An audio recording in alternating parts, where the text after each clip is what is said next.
آج معاشرہ بگڑ رہا ہے، اولادیں نافرمان ہو رہی ہیں۔ اس کا حل صرف سکولوں اور مدرسوں کی فیسیں بھرنا نہیں ہے، بلکہ ماں باپ کو مصلی پر بیٹھ کر اللہ کے سامنے جھولی پھیلانا ہے۔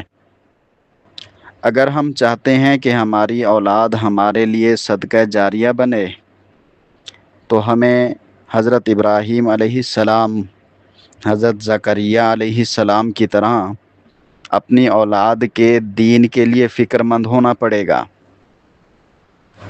اعوذ باللہ من الشیطان الرجیم، بسم اللہ الرحمن الرحیم۔ رب اجعلنی مقیم الصلاۃ ومن ذریتی ربنا وتقبل دعاء۔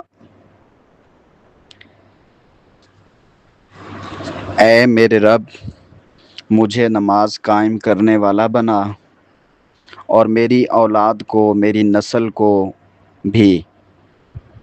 اے میرے رب، میری دعا قبول فرما، آمین۔ آج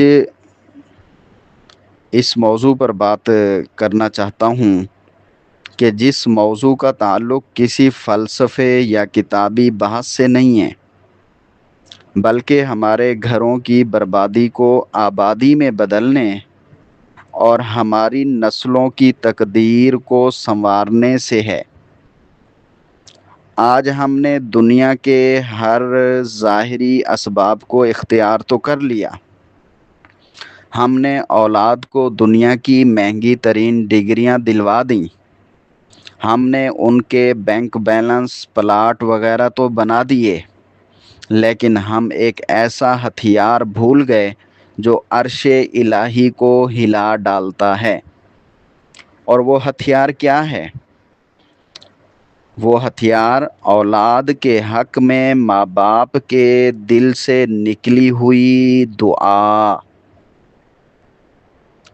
نبیوں کا سرمایہ یا انداز کہہ لیں، وہ یہی تھا۔ قرآن کو اٹھائیں تو یہ چیز ہمیں سمجھ آئے گی۔ کائنات کے سب سے عظیم انسان حضرات انبیاء کرام علیہم السلام ہیں۔ جب اپنی نسلوں کی فکر کرتے تھے تو وہ کسی دنیاوی طاقت کے آگے نہیں جھکتے تھے، بلکہ دنیا کی ڈگریاں اور طاقتوں، پلاٹوں، بینک بیلنسوں کو چھوڑ کر مصلی پر آ کر اپنے رب کو پکارتے تھے۔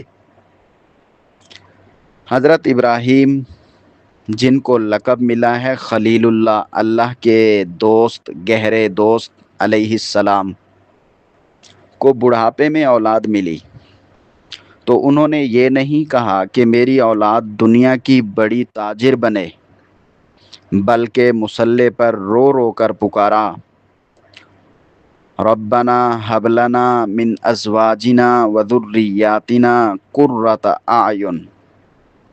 اے اللہ، میری اولاد کو میری آنکھوں کی ٹھنڈک بنا۔ حضرت زکریا علیہ السلام کے سر کے بال سفید ہو گئے تھے، ہڈیاں کمزور ہو گئی تھیں، شدید بڑھاپے میں تھے، تو انہوں نے دنیا کے طبیبوں کا رخ نہیں کیا تھا، بلکہ عبادت والے محراب میں کھڑے ہو کر اپنے مالک کو، اپنے اللہ کو، اپنے رب کو پکارا، ہب لی من لدنک ولیہ۔ اے میرے رب، مجھے اپنی بارگاہ سے ایسا وارث عطا کر جو تیرا دین سنبھالے۔ اب ان باتوں میں غور کرنا چاہیے۔ جب انبیاء کرام اپنی اولاد کی تربیت کے لیے دعاؤں کے محتاج تھے، تو آج میں اور آپ کس باغ کی مولی ہیں؟ ہماری کیا اوقات ہے؟ یا ہم نے جو کچھ اولاد کے لیے ڈگریاں اور بینک بیلنس وغیرہ جمع کیے ہیں، ان کی کیا اوقات ہے کہ ہم دعاؤں کے بغیر اپنی اولاد کو نیک بنا سکیں یا نیک بنا ہوا دیکھ سکیں؟ ہمارے پیارے پیغمبر جو تمام نبیوں کے سردار حضرت محمد محبوب خدا صلی اللہ علیہ وسلم، سب پڑھ لیں ایک دفعہ یہ درود۔ صلی اللہ علیہ وسلم، ان کی دعا۔ جناب رسول اللہ صلی اللہ علیہ وسلم کی طرف چلتے ہیں۔ آپ صلی اللہ علیہ وسلم کا ارشاد ہے، اللہ اکبر، ثلاث دعوات مستجابات، تین دعائیں ایسی ہیں جو قبول شدہ ہیں، لا شک فیہن، ان میں کوئی شک کوئی شبہ ہی نہیں ہے۔ دعوت المظلوم، مظلوم کی دعا، و دعوت المسافر، مسافر کی دعا، و دعوت الوالدی علی ولدہ، اور باپ کی دعا اپنی اولاد کے حق میں۔ اور یہاں پہ باپ سے مراد ماں اور باپ دونوں ہی ہیں، صرف باپ نہیں ہے، تو ماں بھی باپ بھی دونوں دعائیں کریں، اللہ تعالیٰ قبول کریں گے۔ پیارے پیغمبر صلی اللہ علیہ وسلم فرما رہے ہیں، لا شک فیہن، کہ ان میں کوئی شک نہیں ہے۔ کائنات کی ہر چیز بدل سکتی ہے، زمین و آسمان اپنی جگہ سے ہل سکتے ہیں، لیکن جب ایک باپ یا ایک ماں اپنے مصلے پر بیٹھ کر یا بغیر مصلے کے دل سے ہاتھوں کو اٹھا کر یا بغیر ہاتھوں کو اٹھائے، آنکھوں سے آنسو بہا کر یا بغیر آنسو بہائے، مگر محبت سے اور دل سے اپنی اولاد کے حق میں دعا مانگتے ہیں، تو اللہ کے ہاں اس کی قبولیت میں کوئی شک باقی نہیں رہتا۔ وہ دعا سیدھی عرش بری پر جا کر ٹکراتی ہے اور لکھی ہوئی تقدیر تک کو بدل کے رکھ دیتی ہے۔ یہاں پر ایک بات کرنا بھی ضروری سمجھوں گا، جب ہم ماں اور باپ کی دعا کی طاقت کو، پاور کو سمجھ چکے ہیں، تو وہاں ایک خوفناک پہلو بھی ہے۔ آج ہمارے گھروں میں غصے کا ماحول ہے، ذرا سی بات پر مائیں اپنی اولاد کو کوستی ہیں، باپ غصے میں آ کر زبان سے برے کلمات نکالتے ہیں۔ تو اس بارے میں بھی پچھلی طاقت دعا کو بھی یاد رکھیں، ماں باپ کی دعا کی طاقت کو، اور آگے نبی کریم صلی اللہ علیہ وسلم کا دوسرا فرمان بھی سن لیں کہ آقا رسول اللہ صلی اللہ علیہ وسلم نے سخت تاکید فرمائی ہے کہ اپنی اولاد کے خلاف کبھی بد دعا نہ کرو، کہیں ایسا نہ ہو کہ وہ گھڑی قبولیت کی ہو اور اللہ تمہاری وہ بد دعا قبول کر لے اور تمہاری اولاد ہمیشہ کے لیے تباہ و برباد ہو جائے۔ تو اولاد کو جیسی بھی صورتحال ہو، اولاد جیسی ہو، اچھی یا بری، کبھی بد دعا نہیں دینی، اس کا خیال رکھنا ہے۔ آج جو اولادیں نافرمان ہیں، جو آوارہ گردی میں مبتلا ہیں، موبائلوں میں مست ہیں، اور جوئے کھیل کے، گیمیں کھیل کے جو ہے گھر میں آمدنی لا رہے ہیں، اپنی جیب خرچی بنا رہے ہیں، تو یہ سب جو دین سے دور ہیں، کہیں ایسا تو نہیں کہ ان کے پیچھے ان کے والدین کے غصے کے وقت کے نکلے ہوئے کلمات اور بد دعائیں کام کر رہی ہوں، یا ماں کی بد دعائیں جو ہیں ان کو تباہ و برباد کر رہی ہیں۔ چھوٹے چھوٹے چوزے موزے بچے ہوتے ہیں نا، تو ان چوزے موزے بچوں کو ماں تھوڑا سا چیختے ہیں تو پھر ماں جو ہے جو الفاظ نکالتی ہے، تو ماؤں کو ان الفاظوں پر غور و فکر کرنا چاہیے۔ کبھی کہہ دیتے ہیں اللہ معاف فرمائے، بس برے لفظ نہیں بولنے چاہیے،